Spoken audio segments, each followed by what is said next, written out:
Hi, Angel. Good to see you. Likewise, likewise. Good to see you. So we are here today because we've been receiving a lot of messages from our C-level counterparts online on LinkedIn and other sources and other meetings and gatherings that we organize almost every single week. And if you had to summarize, what's top of mind right now of most of the C-level executives in the organizations in the world regarding of the industry, what would you say? Angel, other than some of the obvious ones like Amazon and Apple and some of the digital companies who are doing very well under the current situation, the significant majority of companies are just focusing on preserving capital, staying afloat, not running out of cash, and just re-engineering the way they do things. And obviously we know that most of the companies, most of the industries are also have gone from working face to face to working remote. So yes, that actually increases, that makes the entire equation a little bit more complicated, right? Because people are working remotely. Yeah. So is there a way in which preserving capital, in which mitigating risk could be done in a more efficient way with everybody working remotely today? Yeah, I really believe that there is a way of doing this. It's lonely out there. And when people are out there sitting in front of a computer screen on their own, it's very hard to connect what they do to what the shareholders look at. The shareholders are interested in one thing: demonstrate sustainable profits and cash flow, okay? And demonstrate sustainable profits and cash flow, and demonstrate to me how we can stay alive at this point in time. Normally, we're looking at a trajectory. How can we increase profits and cash flow? Today, I think we want to sustain profits and cash flow, but the employees are an extension of the CEO's promise to the board and to the shareholders. So in answer to your question, people are sitting in front of a computer screen, working from home, maybe working through some kind of virtual connection as we are doing here. It's very lonely out there. And how do you really get them focused on connecting their activities to shareholder expectation? That comes with education. And another issue here, Angel, is that people tend to think of numbers in isolation. They tend to have silo thinking. So for example, people focus on increasing sales. But I like to use the expression, so what? Sales are up and we're busy, but what about operating costs? What about operating capital? What about cash flow? And if everybody understood the financial implications of what they did without thinking in a silo and could think the bigger picture, I really believe, and I've experienced this over and over again, that people's behavior and the way they think would actually change. In the last 25 years, you've trained more than 20,000 business operators and C-level executives in corporations all over the world of many different sizes, many different industries. Yeah. If you had to say that's something that they all have in common when you start working with them, what would you say you see? Do you think that in the beginning, everybody is aware of the consequences, of the implications of their decisions on a daily basis? Oh my word. I've tested thousands and thousands and thousands of people across the board, from entrepreneurs to C-level executives to CEOs of companies. And in my experience, non-financial operators and organizations are less than 40% financially literate, even at a basic level. Just what is the role of a P&L, balance sheet, some simple questions. Less than 40% financially literate. Can you imagine if people don't understand the financial implications of what they do and they work in a silo? Can you imagine how much profit is slipping through the cracks?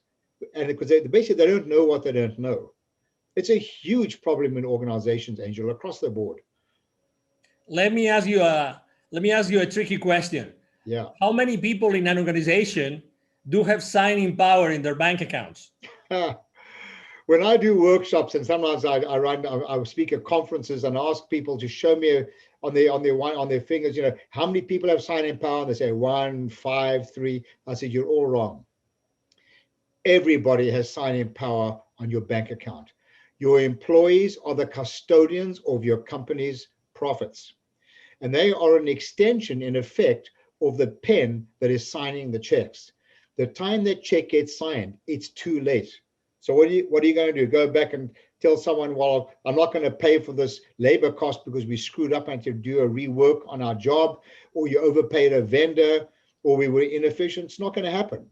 It's too late. You've got to deal with this at the root of the issue, not when you sign the checks.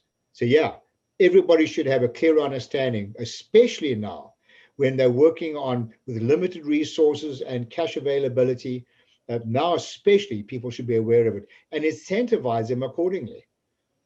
We are right now talking about being the custodians of the profitability of their own company. Mm-hmm. But do you think that knowing that every single company out there is trying to, preserve capital and mitigate risk, do you think that sales forces right now, the sales forces in the world, are mindful enough about preserving their clients' company capital and mitigating their clients' companies' risks? Great question. The answer clearly is absolutely not.